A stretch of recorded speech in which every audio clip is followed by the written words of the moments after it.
Hey everyone, welcome back to my channel, She Plans, She Budgets. In today's video, we will finally go over my debt tracker update for the month of October, and we're going to discuss the payment that I made on the 7th. So let's get started. All right, so here's my debt tracker page. I'm doing something a little different this month for October. I wanted to show you guys all of my debts that I started with since the very beginning of my debt-free journey.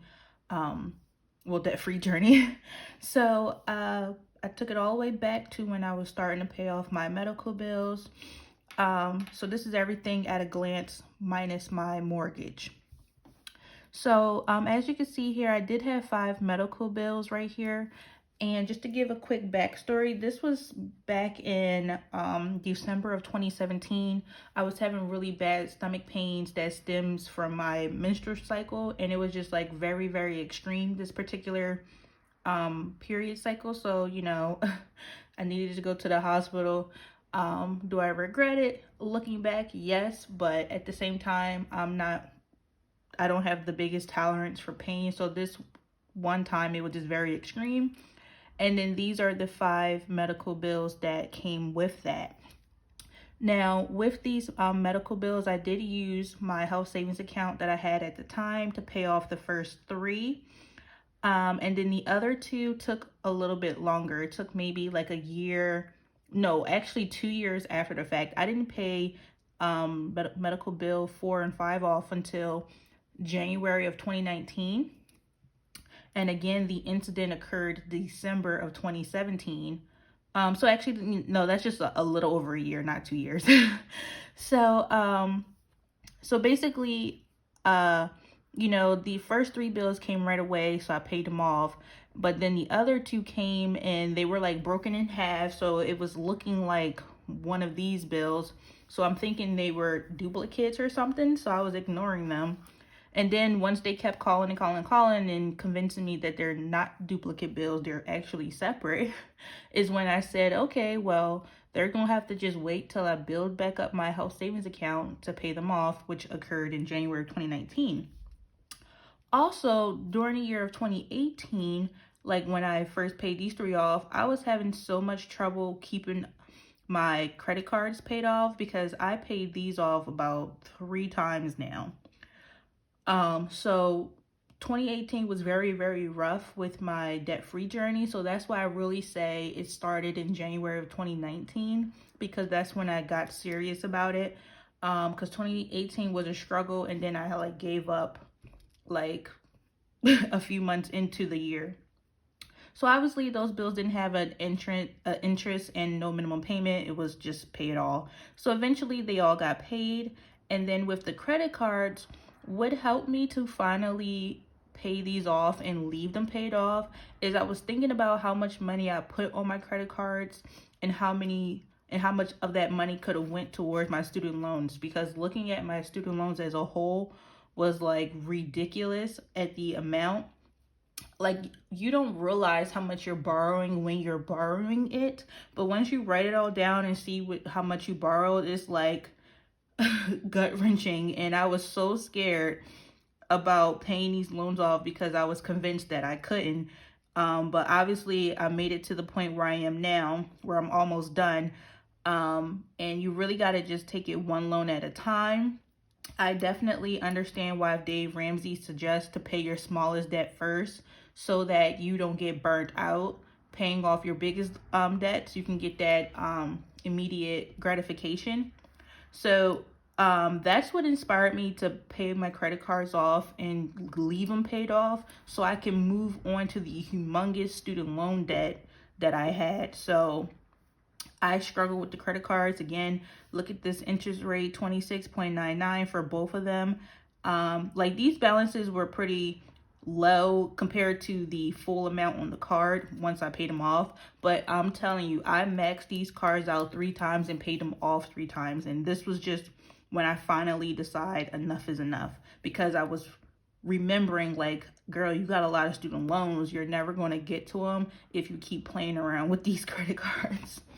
So credit cards paid in full, and I believe those dates was around like early 2019 as well.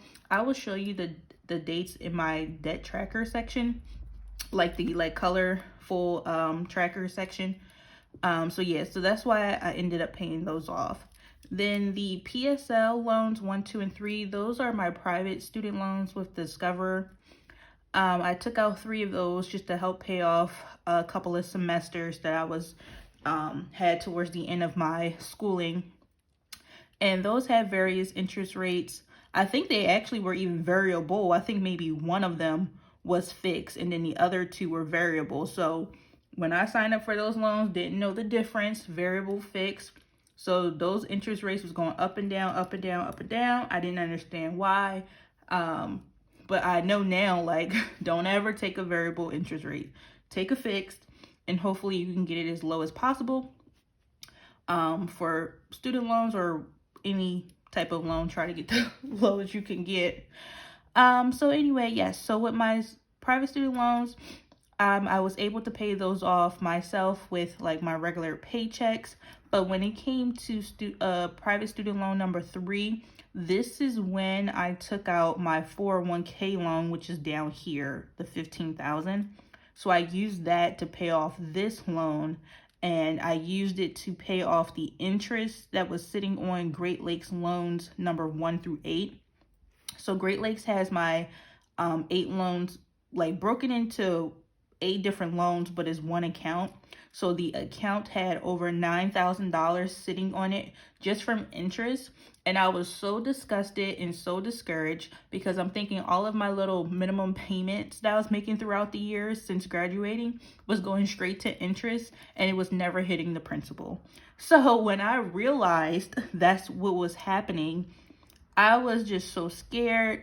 I didn't know what to do. I didn't want to like continue to pay whatever I could every month, and it never hits principal.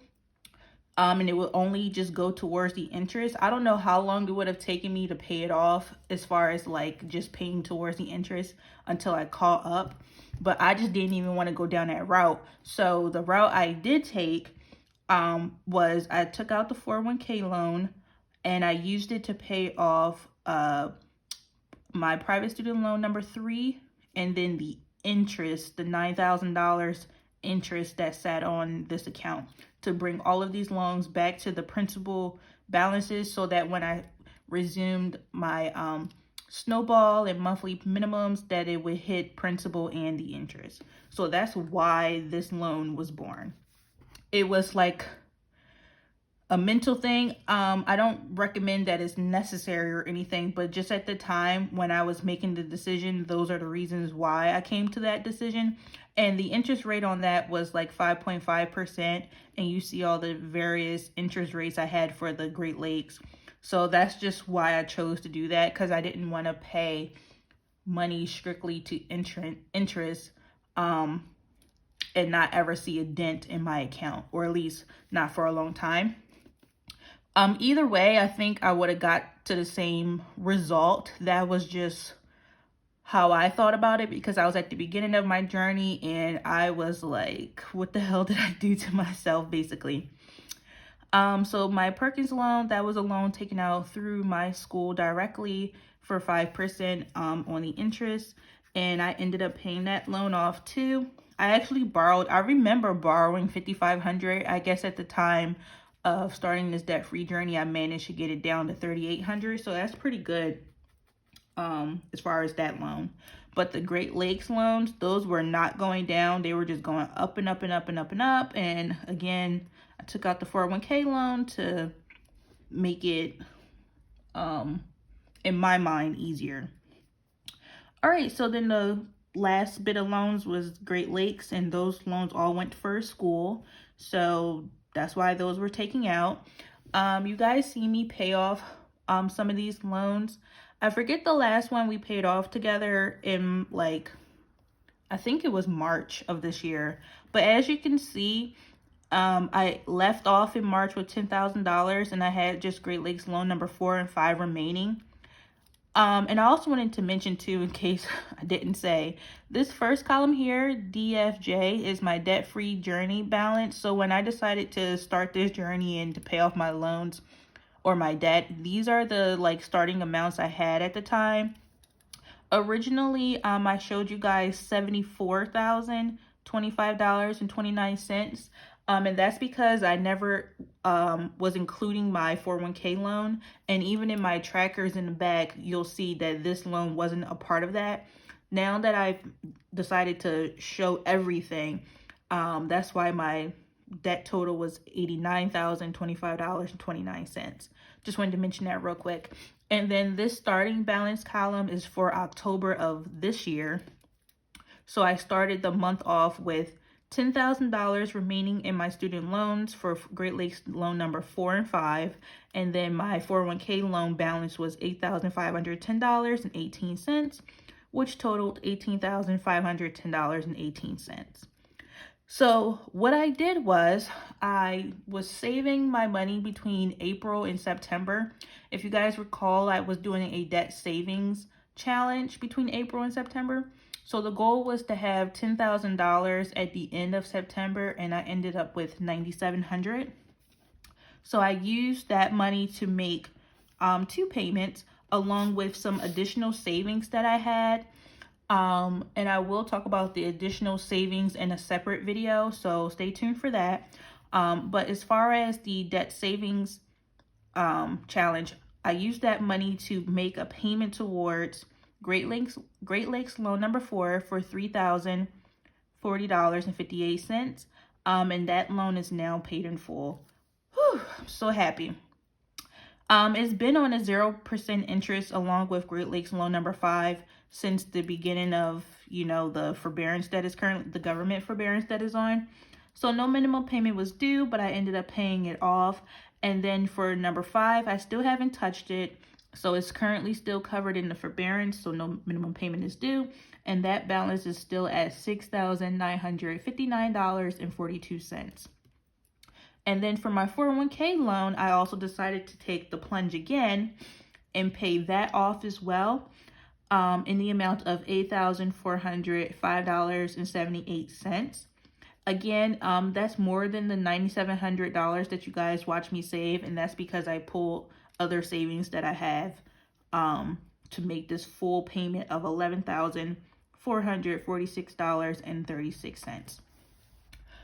Real quick, just want to mention for the minimum payment for the 401k loan, this is a payment that comes out of my paycheck before I get it. So you guys don't ever see me budget for it. It comes out before I get my paycheck. So now that it's paid off, this amount will be added back to my bi-weekly paychecks. So the half amount is $143 with 12 cents. Half of it went towards paying this loan off. The other half was pulled because of the closeness in the second paycheck of when the automatic payment comes out. So I did get refunded for the $143 and 12 cents that was pulled on the 15th, because this payment cleared when the 13th. So because it was only 2 days apart, the automatic payment pulled, but I did get it back.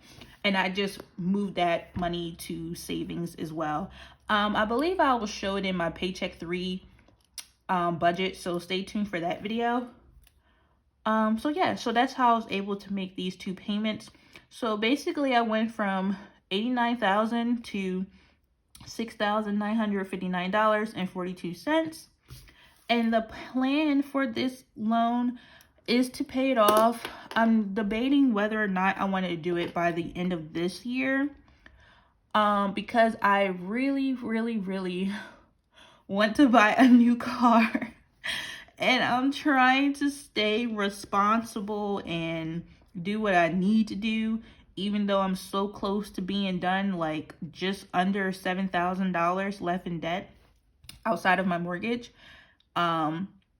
And I'm just like, I deserve. I'm trying to convince myself I deserve, but I need to stay strong and just get rid of this so that, by the time the forbearance is up at the end of January, I won't even have to worry about minimum payments or interest, blah, blah, blah, blah.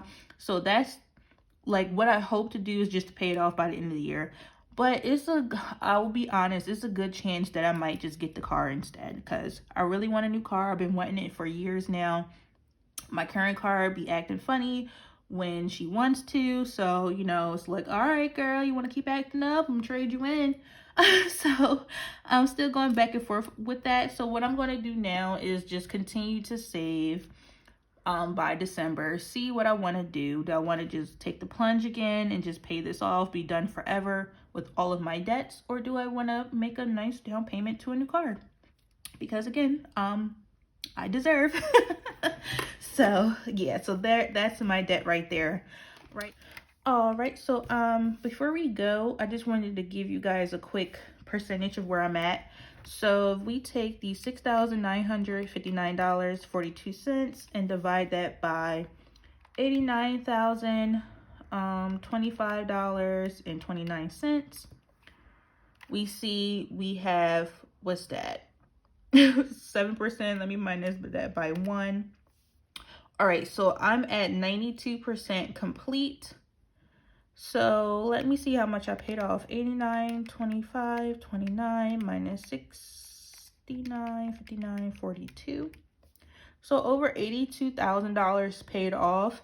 I'm sure I paid way more than that. I'm sure if I really broke down these numbers, including all the interest I paid over the years, the minimum payments, blah, blah, blah, I'm sure I'm well over 6 figures. So there's that. So I can't believe I did this. It's been just over 2 years, 2019, 2020, 2020. Well, shoot, working on 3 years. It's been almost 3 years since I've been paying off this debt. So yeah, I'm ready for it to be over. All right, so I'm at 92% complete. And now we're just gonna flip back to my debt-free journey chart. I'll go over this part real quick. So this is where I wrote down the Dave Ramsey baby steps. Currently still on baby step 2. Can't wait to be off of it. And then these are the rest of the steps, 3, 4, 5, 6, and 7. I just crossed out 5 because I don't have kids. So I guess I don't have to worry about that right now. And then these are just the trackers that I've been keeping just to show like where I am in my progress. Baby step 1. So again, like back in December of 2018, this is when I really got serious about my debt. And I've been sticking to the plan ever since. Of course, there's been some setbacks and some mishaps, but you know, recovery was always made. So these are all the dates I paid off my loans, and then I'm just almost done with number 5, and then I'll be done forever. And then as you can see here, 74,000, this is prior to my 401k loan. So that doesn't include the extra $15,000 that I took out. These are the trackers I have for my medical bills, my credit cards, my private student loans with Discover, my Perkins loan through my school. These are just the little trackers that help me stick to it, and you know, made it fun to just, you know, color them in whenever I made a payment. And then this was the debt-free countdown for my Great Lakes, because these were my last set of loans, again prior to the 401k loan. So I'm right about here, just under 7,000. So I just need to color in these last 8 boxes and I'll be debt-free for good. All right, and then these are the individual trackers for Great Lakes. This is loan number 5, so this is the one that still needs to be colored in once it's paid off. And then here are the last 2 loans on the back. This was just a list of all of my debts, sort of what I showed you on the other sheet. So yep, just this one last loan left, and then I'll be all good. And then this was the debt-free land tracker that I had when I only had the 74,000 to account for. So yeah, I got this from the debt-free charts, the free debt-free, or no, what's it called? The free debt charts, I think.com. I'll have it linked down below because I'm messing it up. But yep, it was so much fun coloring this all in, and I'm almost done. So according to this chart, I'm at 90.5%. Again, that's without the 401k loan. Let me move this out the way. So with the 401k loan, it was pulling $143.12 per paycheck twice a month. And I had signed up for the 120 payments or 5 years. And I borrowed $15,000 at 5.5%. And this is how much I would have paid if I stuck to the 5-year plan. I just made it. I was just short of the halfway mark, which would have been 2.5 years.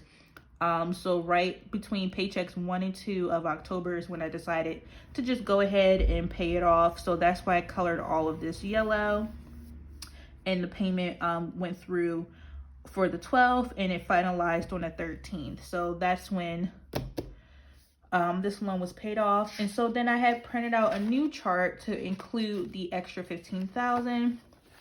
So here it is, the $89,025.29. And again, as I mentioned earlier, I'm at 92% complete with the 401k loan included. So almost finished. And I am so excited. Just got this last little 8% to go, and I'll be done. And I'll be moving on to baby step number 3, which is to save for emergency fund. And this video I do have currently up. I will have it linked down below just so you can see what my thoughts and plans are for tackling baby step 3 and what my goal is for this baby step. So that is everything. So let me just go ahead and flip you guys back. Or actually, I'll just take this page out. So I think I really like this page. It's just so nice. So that is everything for today's video. I want to thank you all so much for watching. Please be sure to like, comment, and subscribe down below. And I will see you all next time.